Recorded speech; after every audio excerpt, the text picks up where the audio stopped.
Lucas on now. If you could talk to us about the decision you made today and the investment and how you came to decide who would be on the receiving end of the first funding. Sure, and thanks for having me. Thanks for having me as part of the event, and kudos on the launch of Bloomberg Green. It's become pretty daily reading for me. So thanks for all that. Put in context the news that we announced today, back in January, as you guys covered, Microsoft made a commitment to be carbon negative by 2030. And we can get into the broader details of that, but really it was to reduce our emissions by half or more, to remove the rest, to go back in time and remove all of the emissions that we've been associated with historically since Microsoft was founded in 1975, and to invest $1 billion in principally in carbon reduction and removal technologies to help pave the way for scale in achieving our climate commitments. Today, this morning, actually just a few minutes ago, we released a new blog outdating 7 concrete steps of progress that we've made since our January announcement. And one of them has to do with the initial investments that we're making through our Climate Innovation Fund, this $1 billion fund. And specifically, that first investment is with Energy Impact Partners, a leading venture capital firm in investing really in the decentralization and decarbonization of the energy and the transportation sectors, the 2 sectors that make up the majority of our overall global emissions portfolio. We're investing $50 million with EIP and are really excited about the way that money will get put to use as part of that broader fund strategy.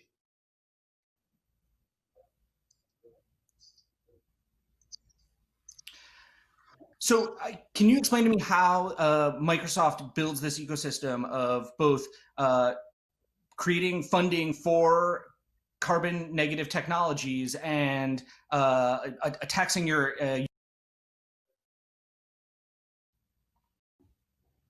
Sure. So the way I think about it really, I have 2 mechanisms, 2 levers I can pull. I have a carbon fee internally. Microsoft has a carbon fee. We're one of the first companies to do so. It's not just a shadow price applied for planning. It's a fee that's calculated and budgeted for. And I have a fund, this investment fund that we just talked about, this Climate Innovation Fund. And we can use those 2 financial mechanisms together, because the investment fund allows us to make external investments in projects, programs, technologies outside of our 4 walls. And our fee raises, a fund internally that we can use to become a customer of carbon reduction and removal technologies. And we work those 2 things together to try to make sure that the market grows as much as possible and the price reduces as much as possible. And so even though our commitment to become carbon negative that we announced in January isn't until 2030, we're not waiting to get started. That's a lot of the news that we announced today. One of the other aspects, one of the other 7 updates that we announced today is actually the release of a new call for proposals, where Microsoft will be looking to procure 1 million metric tons of CO2 removal in the coming year. And so, I think as part of this announcement, you can see we're actively investing and we're actively purchasing at the same time, and being able to operate in the market as both an investor and as a consumer is a really critical step. I think in the Bloomberg Green piece on Microsoft's commitments, we talked about how markets don't just work because you wish they worked, they work because we make them work. And that's really what we're trying to do with both sides of our financial investments in the carbon space. So I want to get back to that RFP in a second, but talking about markets, one of the most aggressive parts of Microsoft's plan is to bring the price of carbon removal down to $20 per metric ton, which is, a far, far below what most things cost today. Can you talk about how you expect that to develop? Is it through the invention of new technologies that don't exist? Are you going to be relying on natural carbon offsets that have a lower price? How do you expect to move the market in the direction that you're looking for? So I think the carbon removal markets are going to remain a healthy mix of nature-based solutions, afforestation, reforestation, soil carbon sequestration, as well as more engineered solutions, things like direct air capture or BECCS, bioenergy carbon capture and storage. We'll be working across all of that technology stack, those nets or negative emissions technologies, looking to develop the market. One of the things that makes the price come down is when supply goes way up. And so we're working with partners to ensure that that supply goes up. Supply doesn't go up unless there's people willing to purchase. And so that's what makes our RFP so important in my mind. But simply a desire to purchase doesn't necessarily bring down the fundamental cost, where there needs to be additional kind of net new investment in the business itself. That's where climate innovation comes in. Look, this $20 price on carbon, you can call it aspirational, but I do think that it's representative of the aspiration that the world needs to have on the cost of mitigating our climate crisis. Because when you look at the prices today, you can see that they're just way too high for the world to take on. They might not be too high for the Microsofts or some of these other organizations to take on, but they're too high for everybody else. And so it's incumbent, I believe, on Microsoft and other players in this space to ensure that we don't just engage in these markets for ourselves, we engage in these markets on behalf of the world. And to do that, we need to be laser focused on increasing supply and decreasing price. To the limitations of even a very powerful company like Microsoft, who's putting $1 billion into these investments. I mean, in some ways, $1 billion is an astronomical sum of money, but in the scope of the problem, it's really not very much. So is part of this a absence of, or a limitation or lack of government funding to move the markets in the direction that you're trying to push them? Is that part of what's holding this solution space back? $1 billion, you said it perfectly. $1 billion is a lot and nothing at the same time. It's a lot for any particular institution, organization to mobilize in the climate space. But it's really nothing compared to the grand total cost that we know we're going to have to bear to meet a 1.5 future.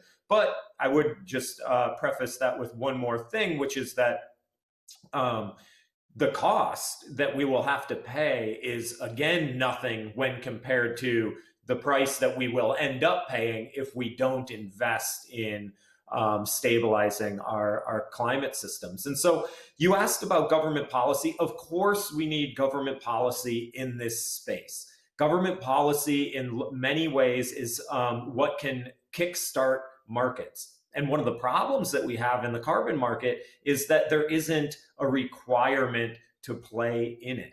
And so without a price on carbon, without, here in the United States at least, a price on carbon or a national cap and trade system or some sort of regulatory system that incentivizes the markets, we have a bit of a chicken or egg problem, which is that we have a waste stream. Right? CO2 is simply just waste that we emit, unfortunately, into the atmosphere with catastrophic consequences. There's no price to emitting that waste. There's no cost to that. And because of that, we have a really difficult time. We have voluntary players like Microsoft in this space. We have others, but we would benefit significantly from seeing additional investment, both in, or additional action in the policy and regulatory space, but also in the investment space. Because negative emission technologies, whether that's being able to use, embrace technology solutions to scale nature-based solutions like remote sensing for estimating soil carbon capture, or soil carbon sequestration potential, all the way up to pure engineered solutions like direct air capture. We need additional applied research funding. I think there's a lot of basic research going on. There's a lot of voluntary buyers right now. It's the applied research funding that I really think is going to shrink that supply and demand gap. So I want to go back to something you were talking about in terms of there not being policies or regulations that tax emissions in the United States. That there's no force stopping it.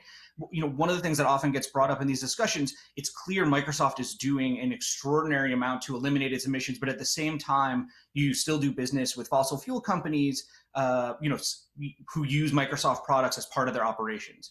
So is there some sense in which Microsoft is fighting against itself by continuing to help companies that are creating these unchecked emissions? Well, I think we're actually fighting for everybody. I think if you look at the approach that we've taken, we're much more of a carrot than a stick company. And what we are looking to do is to create a level playing field. And when a company like Microsoft is out there picking winners and losers in the market, that doesn't necessarily produce a scalable solution. So it's why we are out there advocating for action on the regulatory front so that everybody has to play in the same space. It's why we're also in conversations with with all of our energy sector customers about the transformation that we need to see happen. And fundamentally, we do need all of the energy sector organizations and corporations to transform themselves and their industry. We think that the easiest way, the fastest way, and the most beneficial way to society is to do that together. We don't think that walking away solves anybody's problems. Has there been, we've seen at some of the big tech companies like Amazon, there have been employees who are advocating for more aggressive climate postures. Do you have to deal with that at Microsoft as a result of the relationship with fossil fuel companies? Well, one of the things I think about is interesting about the tech sector in general and Microsoft in particular is just how empowered our employees are to make their voices heard. Sustainability and climate change is one of the, if not the top concern that we hear about. Although, again, I would say that maybe that's observer bias, being the chief environmental officer. Of course, you're going to hear about employee concerns. And yes, of course, there's interest across a diversity of opinions in our employee community. Our employee community represents, in large part, I think, the spread of opinions that we have here in the U.S. and global society on this topic. And so we listen to all of them. We give folks options about what they work on, and we take on board their concerns and their proposed solutions for what we might be able to do. But like I said, we also have a broader perspective on the energy industry, a broader perspective on where it needs to go if the world's going to meet its goals, if Microsoft's going to meet its goals, and if some of those companies that have goals of their own are going to meet those as well. We think digital technology plays a critical role in the future energy sector transformation, and that's what we want to be part of. So I'd like to ask you what, not talking about the RFP that you've put out today, looking for people to sell these either offsets or negative emissions. What does a successful response to that request look like? What are you looking for when you're buying either these engineered solutions or natural solutions? Well, we're looking for a few things. First and foremost, we're looking for proved negative proved carbon removal. We're looking for negative carbon outcomes as part of this. We're also looking to ensure that these projects are additional, i.e. that they would not have happened in the absence of our purchasing. This is a relatively new term that you'll see Microsoft pushing on quite a bit. We're looking to ensure that these projects are durable. And by that, we mean that the emissions that are being captured and sequestered today, or in the year that we are making that investment, will be locked away for a long enough time to make a material, at least a long enough time, if not an infinitely long enough time, to ensure that they make a material difference to mitigating our climate challenge. And then we're also looking for evidence that these investments won't lead to leakage, i.e. these investments won't simply take one thing off the board here, but put something on the board somewhere else. And so, at the end of the day, we want to make sure that these investments remove carbon. They're scientifically verified, but we are also looking to spur innovation in this space. So we're open to proposals that may not be specifically internationally certified today, but might have a compelling path towards that certification moving forward. And then, in particular, we're looking for a few additional opportunities if they're available. One is there a role for technology to play in scaling the approach that any particular project we may invest in is taking more globally? And is there a evidence that these investments are in line with the requirements that we know are necessary, things like environmental equity and climate justice, we know are necessary to ensure that the transformation towards a net zero carbon economy by 2050 that the world needs to go through, to ensure that that's a just and equitable transformation. So look, there's a whole lot of things that we're looking for. First and foremost, we're looking for carbon removed from the atmosphere. We're looking to ensure that that's because of the investments we're making, that carbon will remain there, and that it won't cause adverse harm elsewhere. If we can ensure some of these additional attributes, that's fantastic as well. It sounds like there's a bit of dissatisfaction in your view, in the way that natural offsets are verified right now, that it falls short of a tech standard of verification. Is that the case? I mean, do you feel that there's a risk right now with some of the investments in offsets that we don't actually know whether the tree remains standing or the forest is protected in the long term? Yeah, that's one aspect of the risk. The other aspect of the certification process is just the scalability of it all, right? And I think technology can play a role on both sides, because right now, the overhead required to do carbon removal certification is a pretty significant fraction of the overall operating cost of a carbon removal project. So I think technology can drastically scale that up. I also think that technology has the potential to drastically scale up our quality and assurance. Our after the investment fact checking to make sure that the sequestration is happening as it was promised and as it was contracted. There's a lot of work to be done there. Some of this is basic research. Some of this is basic, machine learning meets remote sensing. Some of it is on the ground in the soil sensor technology and data collection. And in my mind, nearly all of it comes together in cloud-based platforms that allow the world to approach carbon markets and carbon removal markets with the level of transparency that it deserves. While we're on the topic of markets, I want to bring in an audience question. There's a question as to whether you'll be involved in carbon trading or auctioning platforms. Will there be that aspect of a market dynamic in the way that you're working carbon removal for Microsoft? I wouldn't say yes or no to any market that we may ever get into. I think that those are important. They're obviously markets that we hear frequently from customers about that they are interested in. So I would say, as and when we have more to say in that space, we'll definitely let everybody know.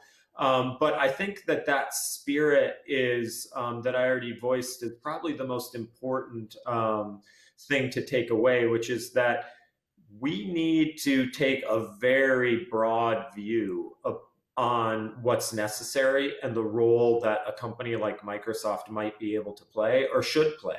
And I think the world's going to have to go on that learning journey with us about what makes sense for a Microsoft to get involved in, where we're a partner, where we're an investor, where we are a provider, or where we're a customer. And the deeper we get into the global challenges here, the more sharp our perspective on this becomes. But that'll continue to evolve over the coming months and quite frankly, years. So if we're looking at some of the technology areas you're investing in, I think we've heard you mention on the call today, direct air capture and carbon capture and storage. I think you also mentioned at one point, and we've Yep. talked. Some of your answers have dealt with like forestation projects. Um, are there any areas that you have ruled out for investment because you just don't think it's workable, or you don't like the current economics of it, and you don't think they're eligible to change? If you're looking at kind of the field of emissions removal right now, are there things you're not interested in? Yeah, well, I think that we're not interested in what we had been doing previously, which is avoided emissions investments. That's not to say that the world shouldn't be doing those. I think they're important investments in the carbon offset market, and we did that for almost a decade. But we think that carbon removal is where the markets need to be kind of kick-started, and so that's where we're going. In the carbon removal markets, I think that there's still a lot of playing out to be had about which technologies are beneficial and viable. I would say that, just personally, I'm a I'm a little less excited about approaches where the carbon accounting is extremely complicated. Um,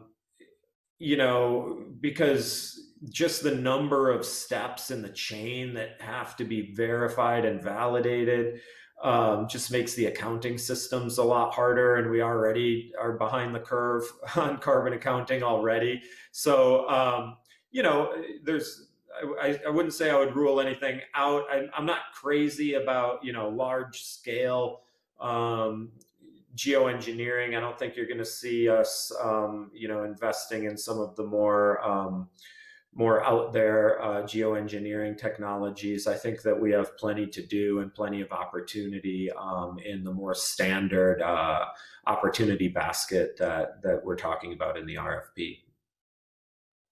That's super interesting. I mean, one of the questions people are asking in particular about the RFP right now in the question and answer space is there a way to, like, if they go to Microsoft's blog post today, is there a form where people can apply? And do you have to have any kind of, meet some kind of criteria other than having a plan that appeals to you? I mean, are you looking for some kind of credential, or do you have to be an academic? I mean, what sort of standing do you have to have in order to be someone who approaches Microsoft?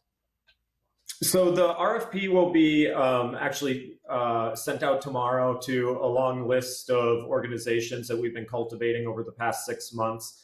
As and Interested organizations can be in contact with us about, and we'll receive kind of a welcome pack with our guidance, documentation, etc. I think one of the things that was important about what we're committing to here is we're going to be transparent. We're going to actually publish all of the proposals that we got, minus confidential information.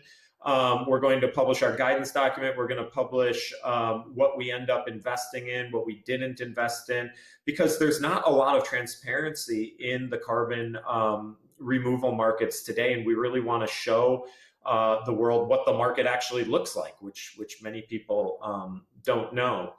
And there's one final thing that I would just say about this transparency bit, and this commitment to moving forward today, as opposed to waiting till 2030 to figure out how we're going to meet our 2030 goals, is that we're not the only company thinking about this.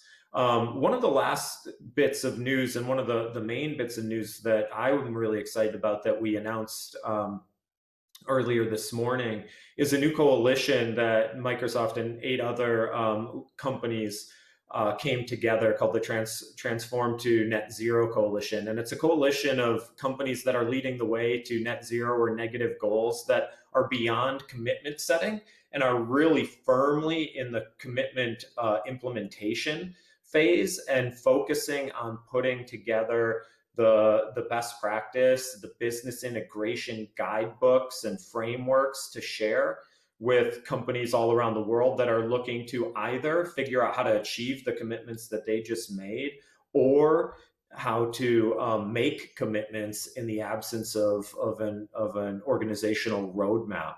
And so we're working with companies like Unilever and Starbucks and Wipro and Nike and Danone Natura and Mercedes-Benz and Maersk, with a founding NGO partner, EDF, and we're in good hands with a secretariat being run by BSR to really come together as a group of companies that have that board and CEO and senior leadership buy-in to really go and invest and transform our organizations to help not just do that for ourselves and share best practices amongst ourselves, but to share that with the rest of the world as well. That's really the number one question we get from customers and non-customers, but just companies getting in touch.